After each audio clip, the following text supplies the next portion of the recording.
और जो आपकी नॉर्मल लाइफ है वो आपको एंजॉय करना है, आपको सोचना ही नहीं है कि आपको इंटरव्यू देना है। वो 9 तारीख को आपको पता चले कि आपको इंटरव्यू देना है, राइट? अब यस ये सर। ऐसा ऐसा माहौल क्रिएट करो कि 3 दिन आपको ये नहीं समझ में आए कि आपको 9 को इंटरव्यू देना है। अगर आप घर परिवार के साथ हो तो मम्मी पापा के साथ रहो, बात करो उनके साथ। देखो, सबसे बड़ी हीलिंग पावर आपकी फैमिली है। तो अगर इस समय जो है घर के पास हो तो उनको समय दो, मम्मी पापा से बात करो, दिन भर बात करो, ठीक है? या कोई अगर फ्रेंड हो तो उसके साथ बात करो, लेकिन अच्छे टॉपिक्स पे डिस्कशन करो। जो आपका इंटरव्यू फीवर है ना, यस उसको अवॉइड करने का प्रयास करो। न्यूज़पेपर रेगुलर पढ़ते रहो, 3 दिन का न्यूज़पेपर आपको अच्छे से पढ़ना है, क्योंकि आपने निकाला है तो आप पढ़ते ही होगे कोई ना कोई न्यूज़पेपर। Yes sir. न्यूज़पेपर आप पढ़ते रहो। और इंटरव्यू, सोचो ही मत कि इंटरव्यू है, ठीक है? जो यस जिस आप जो है 3 दिन केवल फ्री हो जाओ, क्योंकि अब आपके पास कुछ करने का समय नहीं है। आपने बहुत अच्छा कर लिया है, बहुत बढ़िया आपने प्रिपरेशन किया, वही अपने मन को समझाओ। रात को सोते समय 10 मिनट आप जो है अपने मन को जरूर समझाओ कि मेरा मेंस निकला है, मेरी तैयारी बहुत अच्छी है, और दिन में केवल न्यूज़पेपर पढ़ना है और एंजॉय करना है 3 दिन को।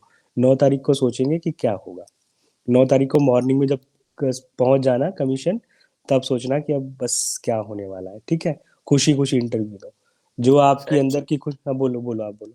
सर एक्चुअली सर जॉब में है सर, अभी ये टीचर का जॉब में है सर। अच्छा हाँ अच्छा। यूपीएससी सर, टीचर हाँ। से सर। तो अच्छा थोड़ा अच्छा। सर अभी कुछ ज्यादा ही हम लोग को पाठक सर के द्वारा सर कसा जा रहा है हाँ, सर, तो मैं थोड़ा समझ रहा हूँ ये जी। सर मेंटली सर थोड़ा। कुछ नहीं, अरे टीचर की जॉब है, इससे बढ़िया जॉब क्या है? जाओ बच्चों के साथ बात करो, छोटे छोटे प्यारे प्यारे बच्चे, उनसे बात करो। उनसे जब बड़ा कुछ होता है क्या? उनको समय यस दो। बेटा, कहने का मतलब सिर्फ इतना है कि ये 3 दिन जितना फ्री रहोगे, आप इंटरव्यू में उतना अच्छा परफॉर्म करोगे, क्योंकि अभी आपके पास कुछ करने का समय नहीं है, ठीक है? अगर आप भगवान को मानते हो तो जो है कुछ समय जो है थोड़ा सा आप मेडिटेशन भी कर सकते हो। हालांकि वो मैं कहता नहीं हूँ बच्चों को, क्योंकि सब लोग उस बात को मानते नहीं है, ठीक है? लेकिन यस। जो है अगर बच्चों के साथ हो तो बच्चों को पूरा समय दो, उनसे बात करो, छोटे छोटे बच्चे हैं, बहुत अच्छा लगेगा आपको यार। अब हटो इन सब चीजों से 3 दिन। इंटरव्यू का के जो 3 दिन आप थोड़ा सा फ्री होके देखो, आपको बहुत मजा आएगा। 9 तारीख को आप बहुत हल्का फील करोगे, ठीक है? न्यूज़पेपर लेकिन पढ़ते रहना, क्योंकि काफी बार पूछ लेते हैं कि आज के न्यूज़पेपर में ये बात थी, ठीक है? ओके तो सर, ये ओके बात सर। है। Okay. Thank you sir. Next question, जिनका भी कोई सवाल है विवेक सर से सवाल ले लें, सवाल करें आप लोग। सर मेरा एक क्वेश्चन था सर, जैसे हम लोग इंजीनियरिंग किए हुए हैं सर, और जैसे फिर अभी जॉब कर रहे हैं, हम्म। तो जो भी सर जो भी हमारा मतलब था पढ़े थे सर, वो अब तो उतना याद नहीं रहता है। करेक्ट। तो जैसे अगर हम लोग अभी अब इंटरव्यू फेस करने जाए, हम्म तो सर जैसे हम लोगों को मतलब कितना मतलब किस लेवल तक जाना चाहिए कि मतलब हाँ क्या क्या देख लें सर, जिसमें अभी इलेक्ट्रिकल ही है सर। हम्म। और दूसरी बात है सर, एक क्वेश्चन वो पूछते हैं कि जैसे आप टेक्निकल बैकग्राउंड से हैं, फिर हम्म। आप जैसे इस फील्ड में आना चाहते हैं, तो करेक्ट। आपने चेंज क्यों किया? और आपने जब इंजीनियरिंग किया है तो आप उसका उसका भी डिग्री का क्या मतलब यूटिलाइजेशन रहा, क्या वैल्यू रहा, अगर आप फिर अब इस फील्ड में आ हम्म। जाएंगे तो सर इसके रिगार्डिंग थोड़ा बता। देखो यार आशीष, इसका जो है ना, इसके बहुत सारे आंसर्स हो सकते हैं, ठीक है? मैंने जब जैसे कि अभी पहले डिस्कशन में बताया कि जब आप जॉब कर रहे होते हो तो आप, अभी तक तो आप पढ़ाई कर रहे हो, राइट? आपका सोसाइटी से इंटरेक्शन नहीं है। लेकिन जब आप नौकरी करते हो तो आप सोसाइटी से इंटरेक्शन करते हो। आप जो है जब सोसाइटी से आप इंटरेक्शन करते हो तो सोसाइटी में बहुत सारी कमियां हैं जो आपको देखने को मिलती हैं, कि सबके साथ अच्छा नहीं हो रहा है, कुछ लोग दबाए भी जा रहे हैं, कुछ लोग परेशान भी किए जा रहे हैं, कुछ लोगों की मदद करने के लिए कोई भी नहीं है। तो ये जो सोसाइटल इंटरेक्शन है, ये बिहेवियरल चेंजेस लाता है लोगों में, ठीक है? तो ये सबसे अच्छा आंसर हो सकता है कि आप बताओ कि जब तक मैंने इंजीनियरिंग की तब तक तो मैं केवल पढ़ाई कर रहा था। उसके बाद जब मैं बाहर निकला तो मैंने सोसाइटी को देखा, बहुत सारी कमियां थी उसमें, और जब मैंने एक्सप्लोर किया तो मुझे लगा कि यही एक तरीका है जिसमें मैं कुछ सोसाइटल चेंजेस ला सकता हूँ, ठीक है बेटा? तो ये आंसर एक परफेक्ट आंसर हो सकता है। बाकी देखो, ये खाली आंसर नहीं करना है, इसको जो है आपको अपने अंदर लाना भी है, इनकलकेट भी करना है, ठीक है? तो मैंने जैसा कि पहले ही बताया बेटा, अगर कोई पीसीएस या कोई भी एडमिनिस्ट्रेटिव सर्विसेज की जॉब आप चाहते हो तो सबसे पहले तो अपनी मॉरल वैल्यूज को क्लियर करो, एथिक्स को एकदम क्लियर करो। ये लोग बताते नहीं है, लेकिन बिना उसके नौकरी नहीं लगने वाली है, बिना उसके अच्छा रैंक नहीं आने वाला है।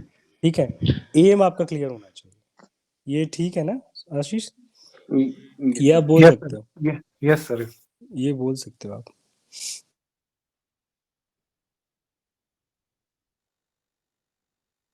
और किसी का कोई क्वेश्चन है?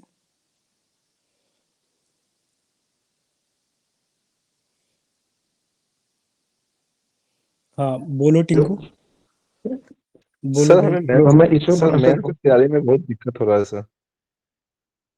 मेंस की तैयारी में आपको दिक्कत हो रही है? Yes sir. यार एक्चुअली मैं बताऊं तो जो है मेंस की जो तैयारी होती है वो लोग जो है वो मेंस की एक्चुअली जो है आपका, जो आप तैयारी करते हैं, जो आप सब्जेक्ट्स पढ़ते हैं, ठीक है, सपोज आपके 10-12 सब्जेक्ट्स जो भी हैं आपने पढ़े हुए हैं, अब ये डिपेंड करता है कि आपको उसको लिखना कैसा है। इसी को मेंस की तैयारी बोलते हैं ना। हाँ पढ़ा तो सबने सब होता है, सही ठीक बात है, है सर। कि भाई अब ये है कि आपको उसको कैसे ब्यूटीफुली एक्सप्रेस कर देना है। और हम्म, यार राइटिंग जो प्रैक्टिस होती है ना, वो एक दिन की नहीं होती है। वो आप एक काम करो कि सबसे बड़ा चैलेंज होता है कि पेपर को 3 घंटे में पूरा कर देना है। ये सबसे बड़ा चैलेंज होता है, ठीक है। और मैं जहां तक मैं समझता हूँ कि जो भी क्वेश्चन पूछे गए होते हैं वो कोई स्ट्रेट फॉरवर्ड क्वेश्चन नहीं होते और कोई ऑब्जेक्टिव नहीं होते, उनके आंसर बड़े सब्जेक्टिव होते हैं, ठीक है। और वो पर्सन टू पर्सन वेरी भी करते हैं कि कोई उस चीज के बारे में कैसे सोचता है, कोई उस चीज के बारे में कैसे सोचता है। तो आपको सिर्फ इतना करना है, मेंस की तैयारी के लिए आपने कोई सब्जेक्ट पढ़ा, ठीक है, XYZ कोई भी सब्जेक्ट पढ़ा, तो उस सब्जेक्ट के लिए एक अपना डोमेन क्रिएट करो, ठीक है। जैसे आपने सपोज आपने पढ़ा जो है हिस्ट्री पढ़ा, ठीक है, तो हिस्ट्री का एक डोमेन क्रिएट करो। डोमेन क्रिएट करने का मतलब क्या है कि आपने सब्जेक्ट तो सारा पढ़ लिया, उसको लाइन अप करो कि फर्स्ट ये लास्ट ये, और उसको दिमाग में रिवाइज करते रहो, पहली बात। दूसरी बात क्या है, सपोज आपने पॉलिटी पढ़ा, पॉलिटी के साथ भी यही करो, ठीक है। जब आपने डोमेन क्रिएट कर लिया सारे सब्जेक्ट का, आप और सारे सब्जेक्ट आपको एक तरह से मतलब क्लियर है कि ये फर्स्ट है, ये लास्ट, ये सब्जेक्ट में इतना कुछ है, और उसके बाद आप दो हिस्ट्री पॉलिटी और भी सब्जेक्ट जो आपने पढ़े हैं उसका इंटरफेरेंस क्रिएट करो। बेटा अच्छा आंसर तभी निकल के आता है जब आपकी राइटिंग मोनोटोनस नहीं होती है। आप समझ रहे हो ना हम क्या कह रहे हैं, यस सर। कि इंडिविजुअल सब्जेक्ट्स तैयार करो, फिर कोशिश करो कि कुछ मर्ज किया जाए, कुछ दो को मिला के लिखा जाए। और ये जब आप अकेले बैठोगे चेयर पे रात में, ठीक है, तब आपको समझ में आएगा कि इस क्वेश्चन का आंसर मैंने जो वो सब्जेक्ट पढ़ा हुआ है हिस्ट्री, उसमें से भी कुछ एग्जांपल मैं यहाँ पुट कर सकता हूँ, या जो मैं करंट पढ़ रहा हूँ इसके भी कुछ एग्जांपल इस आंसर में शूट कर रहे हैं। समझ रहे हैं ना बेटा? तो ओके मेंस सर। की तैयारी ऐसे होती है, मतलब आपको लिखते तो सब है यार, आपको कुछ अच्छा लिखना है, कुछ अलग लिखना है, ठीक है। और बाकी देखो राइटिंग स्किल्स के बारे में मैं कमेंट नहीं करूंगा, वो आप इम्प्रूव करना ही पड़ेगा आपको, कहीं से भी कर लो, ऑनलाइन देख लो कैसे लिखते हैं कैसे नहीं लिखते, ठीक है। और जो है उसके बाद राइटिंग प्रैक्टिस तो आप कर ही रहे होगे, आंसर्स तो लिख ही रहे हो ना? हाँ सर। हाँ तो ये आप कर सकते हो यार। देखो बहुत ज्यादा इस फील्ड का मुझे अंदाजा नहीं, क्योंकि मैंने बहुत इस चीज की तैयारियां नहीं की हैं, ठीक है। लेकिन फिर भी जहाँ तक मैं बच्चों को पढ़ाता हूँ या और जो मेरे बैचमेट हुए हैं ना, उनसे बात करके यही समझ में मुझे आता है कि आप मोनोटोनस मत लिखो बेटा, थोड़ा सा वैरायटी लाओ, लोगों से अलग बनो। मैं तो सब बच्चों को यही कह रहा हूँ कि जो भी और लोग कर रहे हैं उनसे थोड़ा सा अलग करो। नौकरी कुछ ही लोगों की लगनी है ना, 10 ही 12 लोगों की लगेगी, मान लो 100 सीट है तो 100 ही लोगों की लगेगी, और वो 100 सबसे अलग लोग होंगे, जिनकी प्रैक्टिसेस अलग होंगी, जिनकी सोच अलग होगी, जिनका लिखने का तरीका अलग होगा। तो थोड़ा सा इस डोमेन में आप लोग फोकस करो कि आप लोग जो है औरों से अलग कैसे करोगे, ठीक है बेटा? Okay sir. Thank you sir. Next question.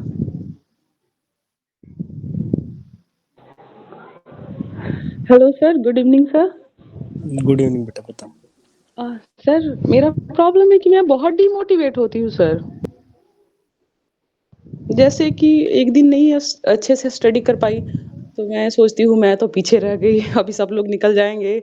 तो ये सब मेरे दिमाग में बहुत ख्याल आते रहते हैं, ऐसे नहीं हुआ तो क्या होगा ऐसे। हम्म। तो मतलब मन को कैसे शांत रखे कि हाँ हो जाएगा ऐसा करके।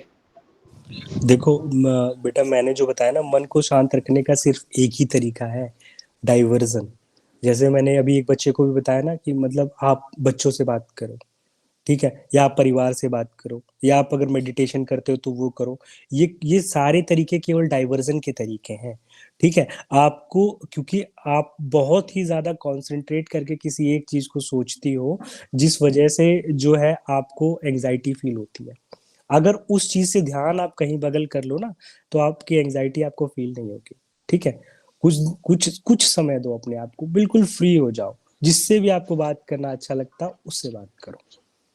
आपने जो मेहनत किया है वो कहीं नहीं जा रही है, ठीक है। जितना आपने मेहनत कर यस लिया सर। है उसका फल आपको मिलेगा, विश्वास रखो भगवान पे, ठीक है। दो बात, पहली बात जो है, जो भी आपने मेहनत किया उस पे विश्वास रखो, भगवान पे विश्वास रखो, और डाइवर्ट हो जाओ। जब भी आपको लगे कि आप बहुत पैनिक कर रही हो, नहीं कुछ गड़बड़ हो रहा है, सीधा जो आपको सबसे अच्छा काम लगता है वो करो। आप देखना कितना आप रिलैक्स फील होगी। आधा घंटा 1 घंटा कुछ अलग करके देखो, आपको लगेगा ही नहीं कि आपका 1 घंटा कब चला गया। फिर दोबारा पढ़ने बैठोगी ना तो मन भी लगेगा आपका, ठीक है। नहीं तो इसी एंजाइटी की ओके, वजह से आपका ओके। पूरा दिन खराब हो जाता है, ठीक है ना। ये तो है सर। हम लोग घबराते हुँ। कहाँ हैं, हम लोग ये घबराते हैं कि अरे 1 घंटा वहां दे दिया तो मैं बहुत पीछे हो जाऊंगी। नहीं, ऐसा नहीं है। आप अगर 1 घंटा कुछ और काम को दे रहे हो ना, तो आप पूरा दिन बना रहे हो। नहीं तो इसी इसी एंजाइटी में आपका पूरा दिन निकल जाएगा, आप पूरा दिन नहीं पढ़ पाओगे, ठीक है। तो थोड़ा ये हाँ, प्रैक्टिस ये एक तो बार, है सर। हाँ, थोड़ा ये एक बार प्रैक्टिस करके देखो कि कितना आपको सूट करता है। Okay, okay. Thank you sir. ठीक, ओके बेटा। Okay. Next question, anyone have? Vivek and Piyush. Piyush पूछो, क्या पूछना है?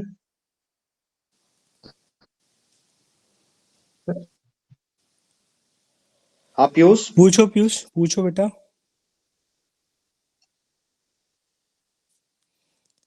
विवेक पूछो। शायद पीयूष का कनेक्शन हमारे से टूट गया है। अरे यार, वो मेरा ही जो है वो एड्रेस हो गया था। ओके ओके बताइए। सर बताओ बताओ पीयूष। ईशव सर बताओ भाई, हेलो बताओ बेटा। सुन रहे हैं, बताओ। सर मैं हम भी